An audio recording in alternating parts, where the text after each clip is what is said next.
And here we go. It is another nightcap, this time Friday, February 11th, right here on BearcatJournal.com. Brought to you, as always, by our friends at Galactic Fried Chicken. Visit www.galacticfriedchicken.com. Download the app for Android, iPhone, everything Galactic. They have moved their delivery service to the website, to the app. They have a much larger range of delivery there. You'll still need an Uber Eats account, but you're handling the bulk of the business directly through Galactic Fried Chicken, which lowers the cost. And they'll go pretty far, from my understanding. A lot farther than the standard delivery range for Galactic Fried Chicken. So make sure you get there, galacticfriedchicken.com. If you're going to get a Super Bowl order, try to get that thing in tomorrow. Nobody knows exactly what Sunday is going to look like. So if you're putting in a big order of some tendies, getting some sauce, and enjoying some Galactic for the Super Bowl, you're muted, Aaron. If you're enjoying good job, Ed. If you're enjoying some Galactic Fried Chicken for the Super Bowl, make sure you get that order in tomorrow and have it ready to go. Pick it up on Sunday, bring it home. Like I said, we had some last night. It was delicious. And galacticfriedchicken.com, everything Galactic. Did you have dreams of bathing in the sauce a la CJ Uzama wanting to bathe in Skyline chili, which goes completely against their Gold Star chili? I think that's a terrible idea, bathing in chili. I'm doing something different tomorrow. I'm going to try something different. Oh? I'm going to try to make coney sliders. Yeah, with the sliced onions, right? No. Diced onions, they're imperative. No. You're doing it wrong. Onions are absolutely fucking disgusting. You're doing it all wrong. No, I'm not. You're all wrong. They make me throw up. Well, that's a you problem. It is. So I'm not doing it. Why would I eat something that makes me throw up, Aaron? You should probably figure out how to just get your gut better at dealing with I told you it's something from childhood. Delicious. I got a stomach bug when I was like 6 years old, and one of the things I had eaten was raw onions, and it ruined it. I can't. If I go to Skyline or Dixie Chili, and you know how sometimes the onions are next to the cheese, and there's like an onion that sneaks in. One stray onion, I will puke immediately. Woof. I can't do it. I can do like if I get a chili and the onions are cooked in and sweated down, not a big deal. But biting into a raw onion, there is something in my brain that was ruined when I was 6 years old that I throw up. Like, that's crazy. There's nothing I can do. There's nothing I can do about it. I don't have a choice. I don't even know if I like onions or not. I was robbed of that at 6 years old. I'm glad we got to do this. All right, so you're doing sliders. You're going. So yeah, I got like a pound and a half of ground beef. I got some Cincinnati chili seasoning, which is apparently the closest to Skyline that you can get if you're an out-of-towner. Just a heads up, if you get the seasoning, that's the closest. Second closest is frozen, and I read that somewhere on Twitter from somebody who used to work at Skyline. So I got the seasoning, the ground beef. I got some Velveeta that I'm going to use to thicken up the ground beef and the seasoning. I'm going to chop up the hot dogs and put them in the ground beef mixture, and then let it congeal a little bit and put it on the King's Hawaiian rolls and make, well, I'll put mustard on there, obviously, and some extra, like some American cheese or sharp or mild cheddar cheese. And I'm going to make cheese coney sliders for Sunday. That's my secret weapon. Interesting. Yeah. You'll have to let me know how that goes. I'll let you know how it goes.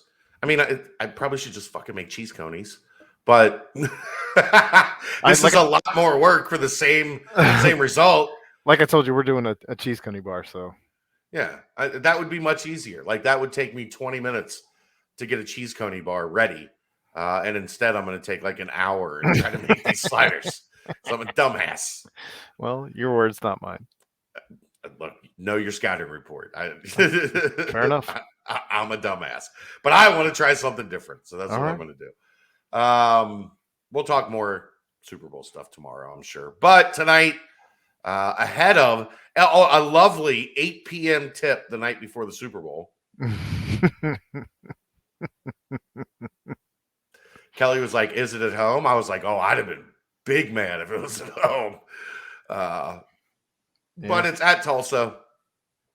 I don't want to get too deep into like Brent's got his always fantastic article previewing the game. Dry Horn's really good. Tulsa has been one of those teams that has hung around a lot and has lost a lot. Cincinnati made 16 threes the last time they played, blew them out. Jeremiah shot out of his mind. Yeah, well, Jeremiah and DeJulius, were both, and I think there was one point in like early second half that they had combined for like 11 threes between the two of them, and then Mason Madsen got hot, that pushed them up. That's Cincinnati's highest scoring game of the year. They have not 90, scored. Yeah, they have not scored higher than that game.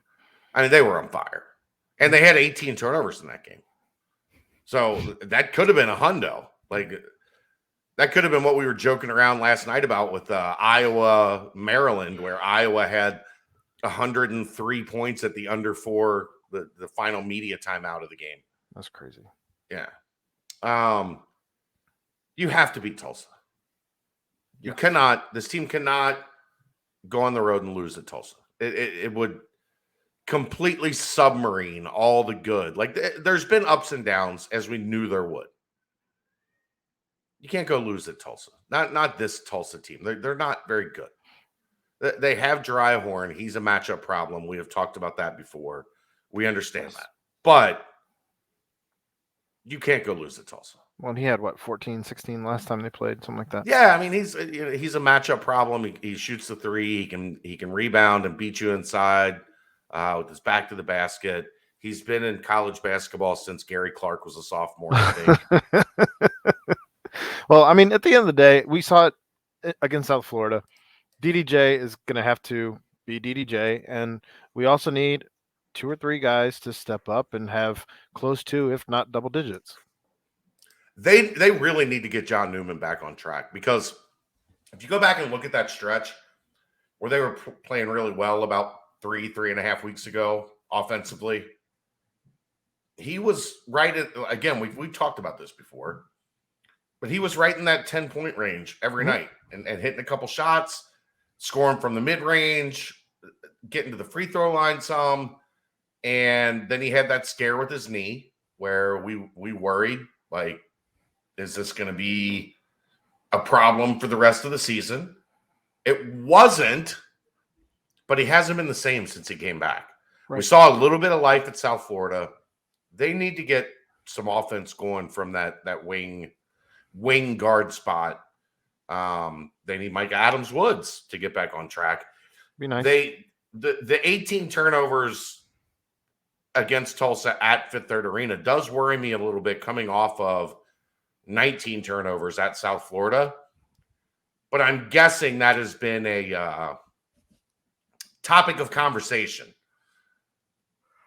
on this road trip, because they stayed out on the road. We talked about that. They stayed in Tampa for a little bit and then made their journey, I believe, today to Tulsa. So, well, hopefully they got a little bit of beach time.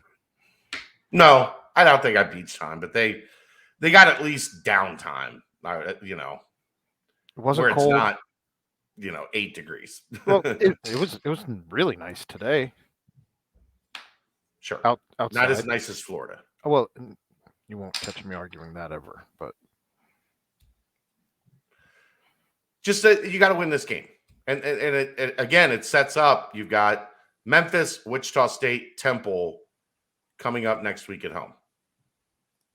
So, if you're gonna make something, if you're gonna make a push in February to close out this season, it cannot include a loss at Tulsa. It just can't. That's not how it works. So, I don't have a ton else tonight. You got anything else you want to talk about tonight?